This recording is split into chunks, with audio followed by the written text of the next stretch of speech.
So at the top level, I'm currently working on a software company with my friend. I graduated 2 years ago in computer engineering, and I have moved out to California about 4 months ago to work on this company with him full time. So I have to have a system that makes me productive consistently and performing at a high level. I'm also taking the Japanese language proficiency exam in July of 2025, which sounds like a far ways away. For a language like that, it's coming up kind of quickly. Both Eric and I have a marathon coming up. He's racing in December while I'm racing in January. I'm currently living out of a van for reasons that I'll explain on my J Skulls channel coming up. I've been working on my acting skills a lot. If you guys didn't know, I was in a movie. So yeah, I want to act a lot more once that comes out. So I'm saving up to buy a farm in Wyoming or South Dakota. And yeah, I just want a humble, modest life. But until then, I kind of have to live this high octane, constant performance lifestyle. So I need a productivity system that's flexible and reliable and works in all these areas that mean a lot to me. So yeah. So that's the day to day or whatever. And I think macroscopically, what I'm really trying to do is be fulfilled in like pretty much every area of my life. Like I want to be spiritually fulfilled, like mentally fulfilled, physically fulfilled. And I need a system that promotes like my ability to thrive in each of those areas. And of course, everyone's different, so just use me as an example and not as an instruction manual. If you have anything to add, for sure, let me know. I'm always trying to improve and like take criticism. So yeah, if that sounds good to you, let's get right into the video. I'm really glad to announce that Zen Planner 2025 is now out. I've collected so much feedback from the 2024 group. Thank you guys so much for helping me out. 2025 one is way better, and yeah, I'm like way happier with it, and it feels like a finished product. And yeah, so now we have hyperlinking, and we have better questions, a better layout. It looks better, and I also included a cheat sheet at the end with notes from every single relevant book that you might want to hear about. So yeah, it's currently on sale for Black Friday. The link's in the description. Thanks. So I wanted to show you guys what I do every day because I don't really do that much, and it should be fairly quick, and I think it'll help you have a better understanding of how everything works together. So my van has been unexpectedly in the shop for the past week, so I've just been sleeping at the office. I'm kind of weird in that I either wake up extremely early or extremely I'm completely nocturnal. For some reason I've never had like a normal sleep schedule, but yeah. So I've been doing this thing called 750 words. It's like a journal that you start in the morning and you just fill out 750 words where it's a brain dump and it's flow of conscience. Like I said, I've been living in a van, and being able to do this in my van on like my laptop without having to write is really clutch because I don't have a desk. I'm pretty sure technically you're supposed to do it in a journal, but yeah, this is called 750 words. So once Eric gets here, we're going to go ahead and start our first work session of the day. This is the most focused time for us, so this is when the highest leverage things get done. I get a lot of questions about what I listen to while I work, and the answer is usually nothing. I just listen to static, and I have headphones in for Pavlovian reasons. Either that or I'm using noise cancelling earbuds and just having them on, but without anything playing.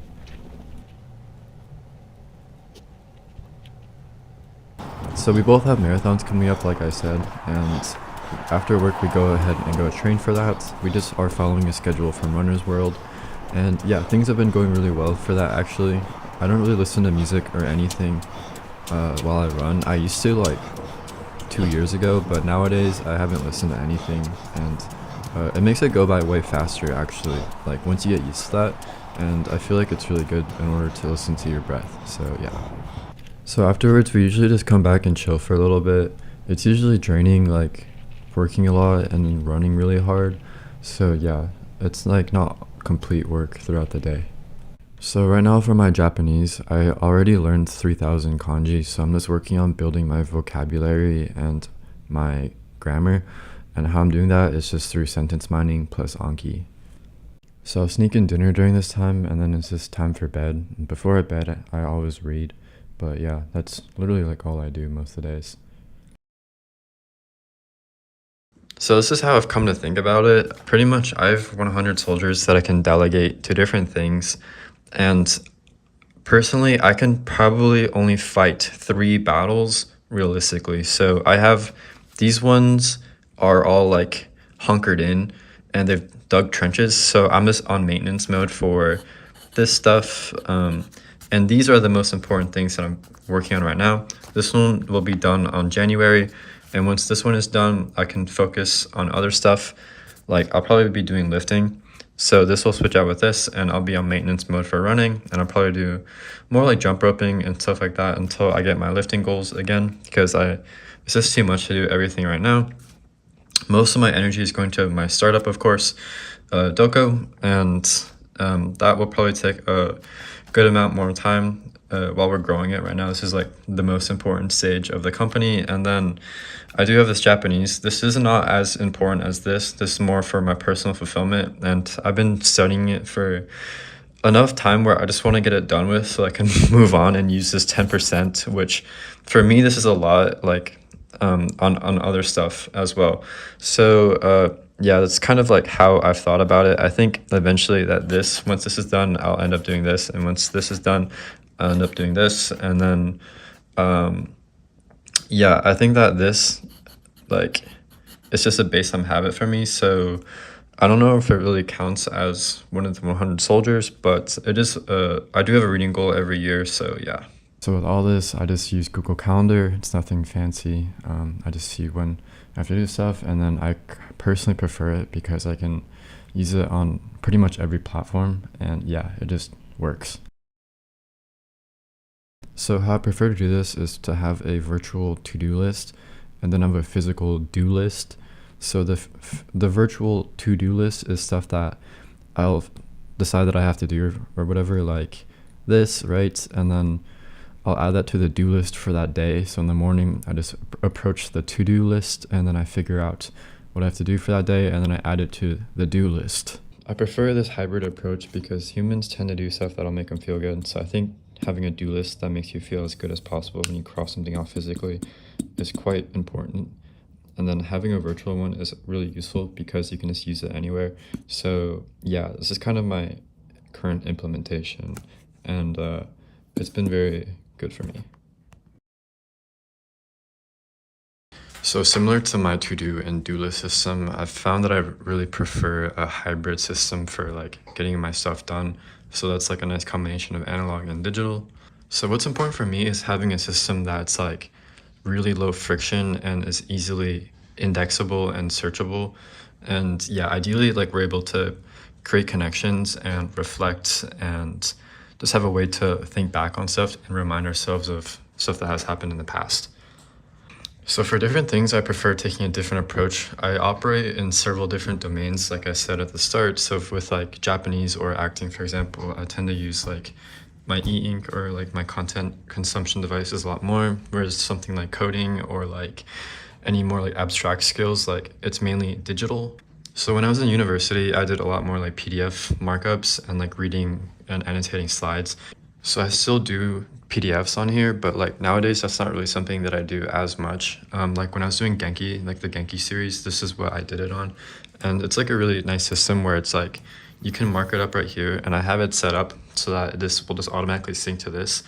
And if you want to see how that whole interaction works, you should just check out my 2022 video. I also do like having this to like fill out documents and stuff. Like being able to write on something is quite useful actually. For me, it makes sense to do an analog habit system. So for right here, I just have like what I did that day, like a highlight of that day. And then for here, it's like the habit tracking. And for me, it makes sense for a few reasons. So for one, humans do stuff that they think will make them feel good. And for me, at least, crossing stuff off physically makes me feel good. So that's one reason. Two, it's really easy to go overboard with the number of things that you're tracking when it's a digital system. So this physically limits the number of crap you have to do in a month. I also prefer to have something that I can look back on, and it kind of gives me more momentum when I'm physically crossing stuff off and I can see the progress over time. And also, I lost my 700-day Anki streak, and I think that the count where it's like 700 was quite bad, because it makes sense to just have a heat map. Like, I didn't study Japanese for a year after I lost that streak, and it was super depressing. So yeah, that's like something that I'm trying to avoid now. This is sort of the meat and potatoes of the whole system. This is Doom Emacs. Doom Emacs is a variation of regular Emacs, and it has Vim bindings, and it also has a bunch of add-ons. So I mainly use this thing called org mode in Doom Emacs. Org mode is like another aspect of Emacs.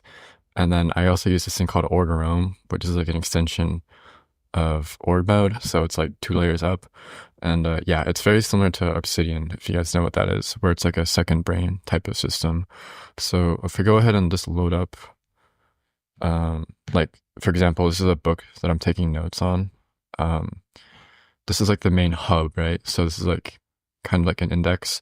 And then I can like go ahead and click on any one of these nodes, and they're all linked together. And actually you can visually see like this in a table, or like visually.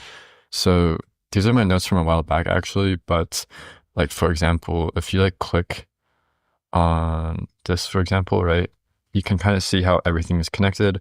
So like, for example, these two are connected. And yeah, so this is a really powerful system because not only can you move around, which is super useful, you can also kind of see how everything visually connects. And yeah, this is all free. It's not like it's the most straightforward thing to set up, but once you do set it up, or you just use Obsidian, it's been an extremely rewarding experience note-taking wise. So how you create a node is this like this. So say that I'm in like the main one, and then I can go ahead and split it actually. And then in order to find one, or in order to create one, I just go to the find, and then it's like create the node. Let's just say it's that, and then I can just go Control C, Control C, and then it goes over here. And then this is like the top heading, and this is like all the subheadings or whatever, right? And then I rate it over here, and then I just have to add it over here. So say that I want to add it, just go inserts, and then, you know, right? And then this reloads, and then meow. Cool. So the great thing about the system is that everything is just connected via Git. So like I can even find the notes on my phone, because most stuff nowadays has the ability to use Git. So yeah, like it's my preferred system. I like it more than Notion because I have like complete control over the files. And yeah, it's like they recently pulled Notion support out of like a country, and like that's not going to happen to me. So I get a lot of questions about my Mac. This is my work computer. We're currently building an app, and of course to build an iOS app you have to use Mac OS. So that's why I'm using a MacBook. If you're wondering, I have all my dot files linked in the description down below. So if you want like the wallpaper or the icons or anything, you got them all in here for free. Looking at your panels. So I guess just going in order, we'll start off with Firefox. I'll have to shout out Eric for showing me this thing called Sideberry. That's like the main upgrade for my Firefox. It basically puts all the tabs into the side, so it's no longer a cluttered mess. And I have categorized them. So these are my coding related tab locations, and here are my personal tabs and my Japanese tabs. And it's very easy to jump back and forth. And yeah, such a sick setup. And this is a custom theme that I put. So pretty much everything I do, like 90% of the crap I do nowadays is all in Vim. I'm one of those annoying Vim guys. So there's like Vim, and then there's NeoVim. And NeoVim is like the cool version of Vim with a bunch of add-ons. So like, for example, what I did right there, that's NeoVim, one of my NeoVim add-ons.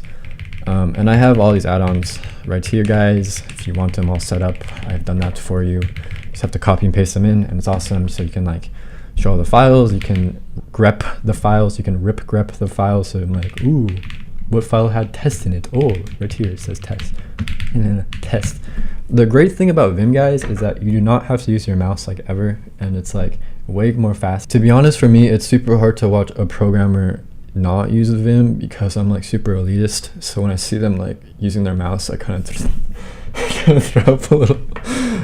Yeah, so I highly recommend it. So I'm currently using Grovebox as my theme. I think it's the best on the eyes. It looks so nice. Very cozy for me, very nostalgic. I like it quite a bit. In Vim or in Kiddy, I mainly use that with Termux. So if you use Termux, you can split the terminals very easily. On my personal laptop, I'm more of a window manager type of guy, so I don't really use Tmux on that. But on my Macintoshes, where it's not a window manager, I've tried Yabai, I did not like it. That pretty much allows you to jump and forth between terminals without having to use a mouse very easily. Yeah, Tmux plus MVim is so sick, you guys. It is hard to go back. I have an LSP set up right now, so it's like if I want to call a function or something, it's like that's a variable. Use AppWrite. That is a function, and it'll tell you like the stuff, and they'll give you the warnings and whatnot. It's awesome. Discord, I have my own private server with like a bunch of random crap, just like inspo. Like if I find something cool, it's like wow, so cool, and I post it right here. Like wow.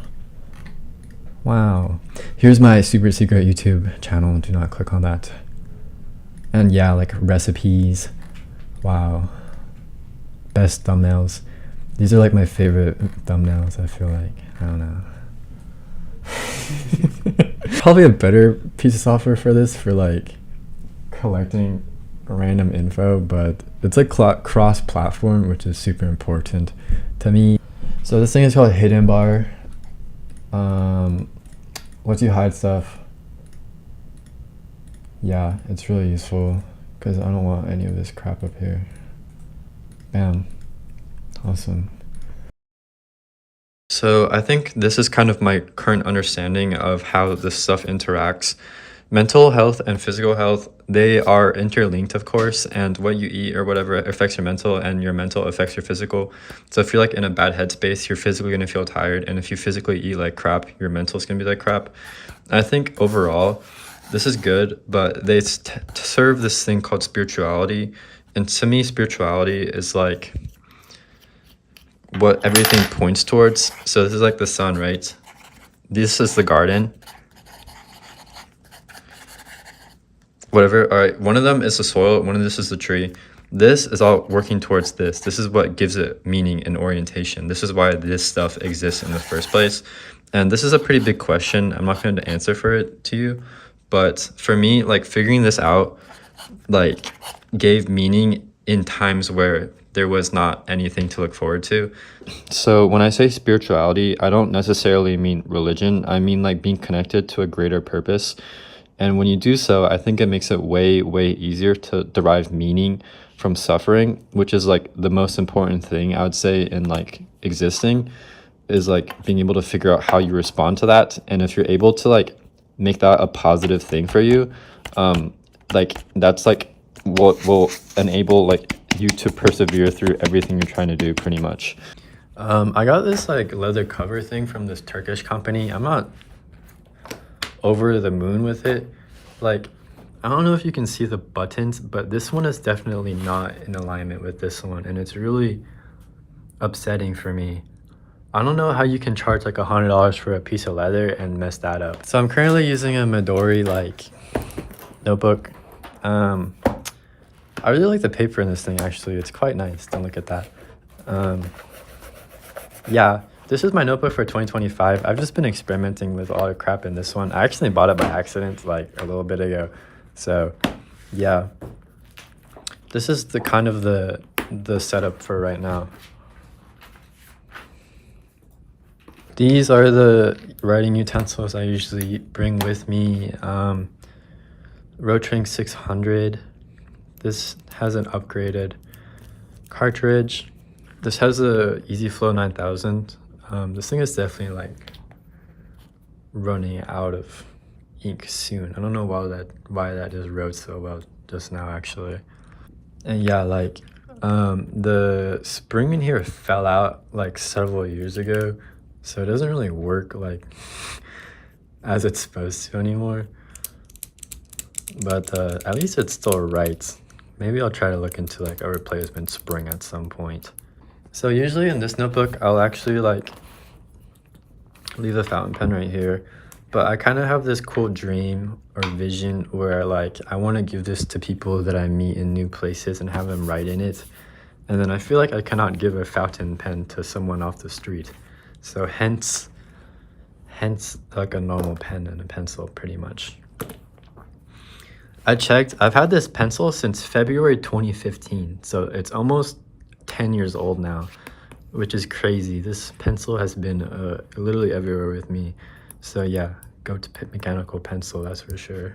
So I'm currently dailying the Rotring 600 fountain pen. This is a vintage fountain pen. This one specifically is like the third or fourth generation one with these little buttons that prevent the cap from becoming loose over time. This one has a medium tip. Yes, medium tip. It rides like a nail, say that.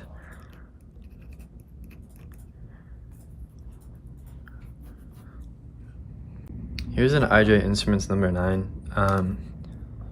It's a really great mechanical pencil. It's basically a remake of the Pentel P205, and I have a 05 millimeter one. Yeah, this is stainless steel, and with the knurling, this also has like a nice cheap tip. So if I ever bend it, it's like a $2 replacement versus on like a Rotring 600 where it's like this whole ordeal. It's got these journals as like scratched notebooks. This is a Hobonichi graph one, and this is a Muji one. I've been meaning to talk about this watch on my channel for a while now. It's a Garmin Instinct 2S. I'm pretty into watches. Like, I had a G-Shock when I was a kid, and I would say this meets my needs pretty well. It kind of reminds me of my old Pebble. It came out in 2022 actually, but it's supposed to have a version 3 coming up pretty soon here. The mainly bad things about it is that it's using a single band GPS. Like, if you have Asian notifications, you have to have the Asian model or else it won't show up. But then if you hit the Asian model, it gets updates slower. The band is kind of coming apart right here. Other than that though, I mean, it's a pretty good watch, and I like how it's not super colorful. And I always have it connected to my phone on Do Not Disturb mode. And then basically, I really like the Garmin app. Well, I don't really like it, but it's really useful. So I like being able to check my like statistics, and I feel like the easier you make stuff to track, the more likely you are to care about it. So everything is done automatically. I usually track my VO2 max, and then I also personally like how there's like this health stat that tells you like your fitness age. So yeah, and then I also have like a widget on my home screen that tells me so it's really easy just to go back and forth like so. The widget is called Peak. It's a little buggy sometimes, but it's all right. And then I've been running with these Nova Blast 5s. They're like, once I broke them in, they were good, but it took a little while to break them in. But yeah, they're okay now. I'm not super blown away by them or anything, but yeah, you know. I use it in conjunction with this Wise Smart Scale. This one has definitely worked better than every other smart scale that I've had. Like, the app is actually quite good, and it automatically connects to Apple Health, so it just automatically will show up in the widget that is right here. So yeah, that's kind of like my running setup, I guess. I remember something extremely important. This watch does not have a badminton tracking mode, so I have to use the pickleball tracking mode. How is it possible that an international company like Garmin does not have a renowned sport such as badminton? Hello? Furthermore, Garmin, I'm not really fully convinced that the way that you track strength training on this is the way that it should be done. As in, it's not very good. So like I said, I am pretty into watches. I brought these along with me, but I pretty much always use this one for like literally 90% of the days. This is like my vintage one from the USSR, like the Soviet Union. I think it's from Belarus. It took me like 2.5 months to get it. I'm a really big fan of like date moon or moon phase watches. And yeah, I think it's rather classy. I like wearing it with like blue button-up shirts. This one's a quartz watch because I don't know if I want like a 50 or 60-year-old automatic watch. This is my Omega Speedmaster automatic. I got it to celebrate turning 21 and also hitting 400k subs and also running my first marathon. It's like considered, for me, it's kind of like a family heirloom. I'm normally not into like super expensive stuff like this, but like I said, I've always been into watches, and this is like the watch that got me into watches, like for real. So yeah, I figured if I can like go on like dates and stuff with like my future wife while wearing this watch, then at least it'll be there for like all the good moments and I can pass it on.